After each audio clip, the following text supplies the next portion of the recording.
confession. I love crappy romantic comedies. Yeah, it's a cliché. I can't help it. I love them. All those movies have that scene, you know? The girl is at her wit's end. She's been crying her eyes out, her makeup is running, she looks like a zombie.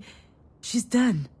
Which is when Ryan Gosling knocks on her door to coax her out. Miss.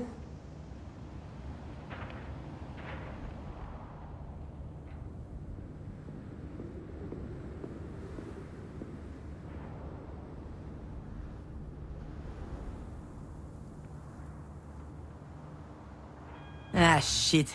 That sounds nothing like Ryan Gosling. See, this is the problem with my life in a nutshell. It's not romantic, and it's certainly not a comedy. All right, where am I? What happened? Oh yeah, the hospital. I felt woozy, and then really, really hot. And I guess that I fainted? Ah, well, dropped to the restroom floor like a sack of potatoes. No better place for a nap. Are you okay, miss? Oh, shit, the doctor. Honestly, not really, no. I'll be alright, though. Are you sure?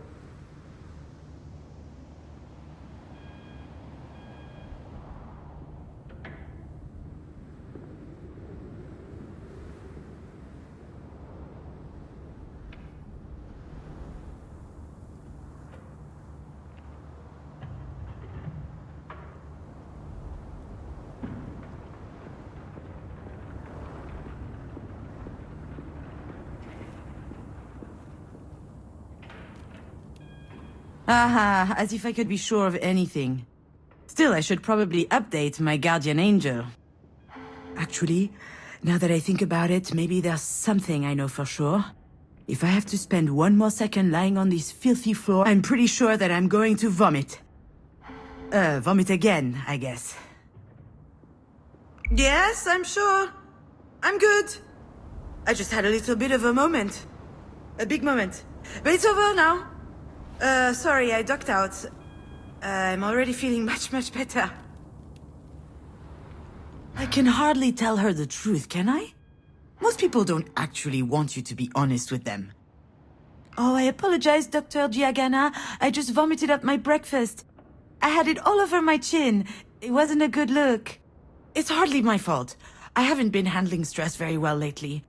I guess it depends on what qualifies as lately, If we could take it to mean anything from yesterday to the day I was born, then I'm not lying. Let's just say that it's even more true now. Anyway, this isn't about me. I'll be out in just a second. Those weren't here before. Do you think they have any idea where they are? I'm sure this comes as a shock, but it is crucial that you understand the situation. Your mom had a brain aneurysm. Do you know what that means? Mom. Funny. I could never get myself to call her Mom. She's always been Marie to me. As I understand it, it's a weakened artery wall? Correct. And that artery ruptured, which caused a hemorrhage. It is a serious situation. We need to prepare for whatever happens next, very quickly indeed. I've watched enough Grey's Anatomy to know that this is not good. Serious? What can I do? Anything related to medical care will be my team's responsibility. But you are her trusted advocate. I'm so sorry, you should be her what aware. now? Do you not remember? This is the reason we called you. We have your name and your number, which means that you signed the release. I have no idea what she's talking about. And since she's not able to express her will, it falls to you to speak on her behalf. But I presume you discussed that when you went through the process, so you must know that there are a number of options to consider.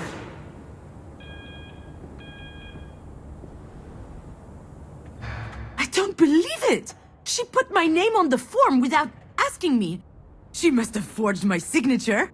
It's hardly a surprise. She's always done that kind of stuff. But I'm not making any important decisions. The phone call from the hospital, that was a surprise. I'd never have thought anything so serious would happen to her. Anyway, when she's back on her feet, she's going to have a good laugh about this. The idea of me deciding on her behalf. I've had my share of this kind of responsibility, and it didn't turn out well. However, my dear mother doesn't seem to understand. Of course, Jan will have her say, and if we disagree, all hell will break loose. Pitting us against one another at a time like this, that's exactly what my mother would do. I feel trapped, like a fish in a barrel. Oh, come to think of it, I would love that. A 30-second memory, and not a care in the world. Fear me, sharks, for I am the terror of the oceans. That reminds me of the nickname I got during swim class in middle school. Sea hag. Haters, all of them. I'm sorry, Miss Fortin? Demange. I went back to my maiden name. I'm sorry, that wasn't in your file. Listen, I understand that this is all very sudden, but we don't have a lot of time. We need to focus. We do indeed. Why do you think I'm here? Let me be clear, miss. I'm not your enemy, I'm just the on-call physician. So we can work together to help your mother, or we can wait 7 hours, 22 minutes, and 17 seconds. And then I can go home, and you can pick up the conversation with Dr. Zorzin instead. But I should warn you, Zorzin is an old coot. No, you're right. I'm sorry. Okay. I guess I deserve that one. It's okay. I understand. It's not an easy situation. Our major concern right now is the hemorrhage is spreading.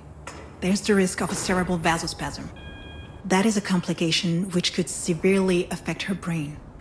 Is she going to die? We're doing our best to make sure that doesn't happen. But there could be long-term consequences. This sort of event severely impacts the body, and mental functions may also be impaired.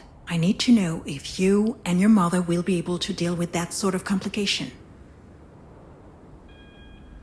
No, it can't be.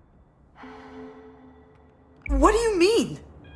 To be completely frank, if we're able to pull your mother through this, there's only a small chance she'll be like she was before. Small? How small? Smaller than that. In all probability, she will never be quite the same. Some people would prefer not to keep living under such circumstances. That rather their medical care were geared more around letting go as gracefully as possible. What I need to know is, what would your mother want? I don't know how to answer that. Last time she told me she wanted something, it was to be in MoMA. Excuse me? MoMA? The museum in New York. Miss Demange, Wait, your mother's that Marie Demange? The artist? Ah, there it is. Works every time. Once people figure out who Marie is, snap! Their whole demeanor changes. They feel like they know her somehow. Of course, they're completely wrong.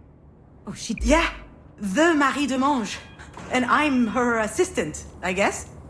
I handle the business, the management, the press, so that she can be fully dedicated to her art, you see? Anyway, the other day, I got a call from Centre Pompidou. They want to do a retrospective on her life and work. Can you imagine? The billboards, the crowds, the press, the whole shebang. And I'm like, hell yeah! I hop into my car, I rush over to tell her, I run into the workshop, yelling, and you know what she said? Did you hear from MoMA? Ugh. Someone had told her they were considering her Self-Portrait 8, a canvas from her latest series. A whole exhibit in Paris, on the other hand, she didn't care. So, that's my mother. Most of the time, I don't know. I have no idea what she wants. I know what I'm asking isn't easy. I can give you a little time to think. Like that would change anything.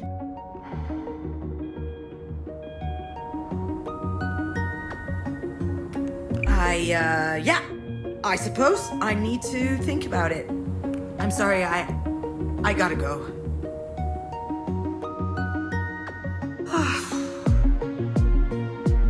I know what she'd say. That I'm running away again. What did she expect? That I just show up and what? Decide whether she lives or she dies? I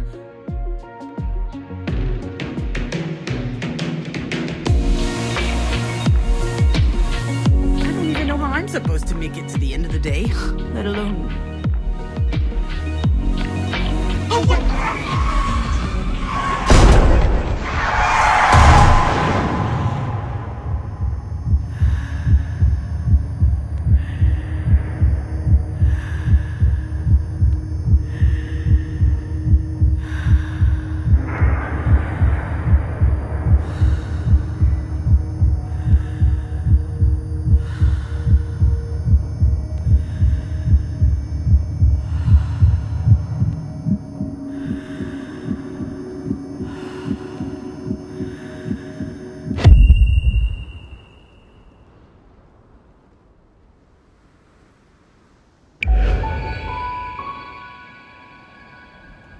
I remember. Diane and I found an injured bird in the backyard. It was tiny.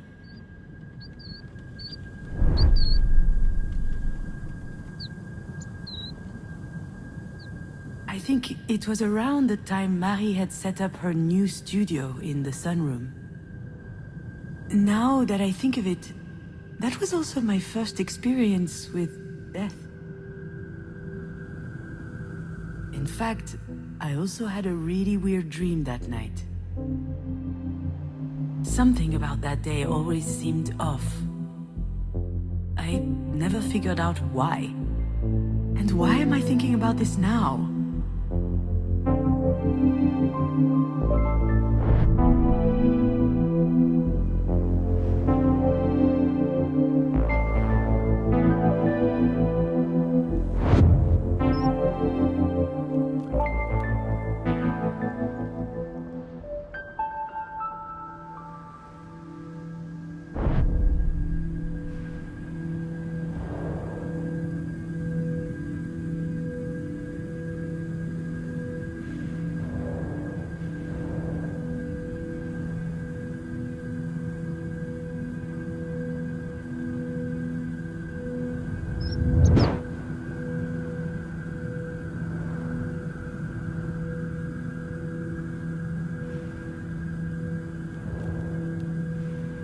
I think I saw a big shadow moving down the hallway that night.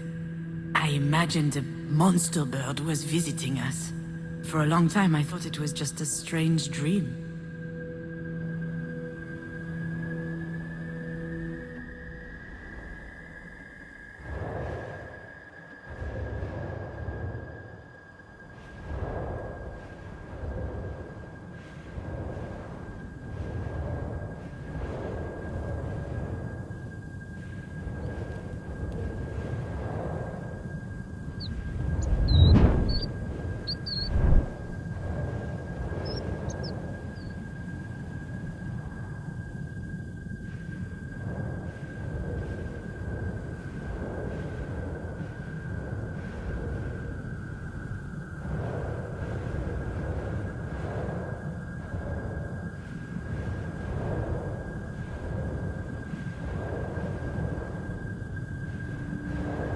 Back then, Marie wasn't very well known, but she was hardworking. She had just started a series on birds, actually. They were all over the house. She considered them a symbol. A postmodern symbol of anti-anthropic levity. Classique Marie.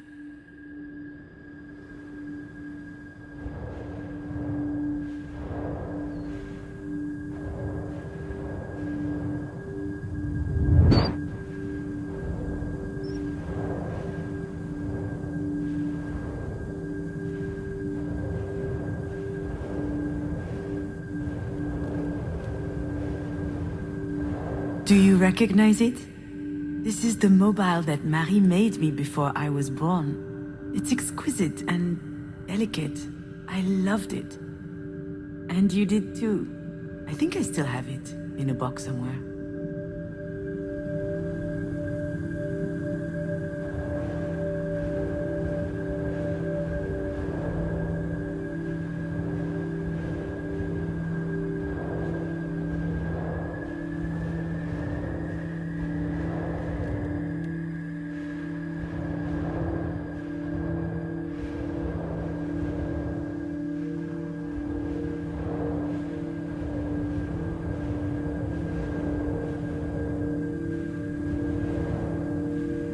Marie was always quite passionate about birds. So I suggested we keep this one as a pet once it got better. I could already imagine it. A beautiful cage tucked in the corner of the studio. She got so mad. At the time, I didn't understand why she reacted like that. But now...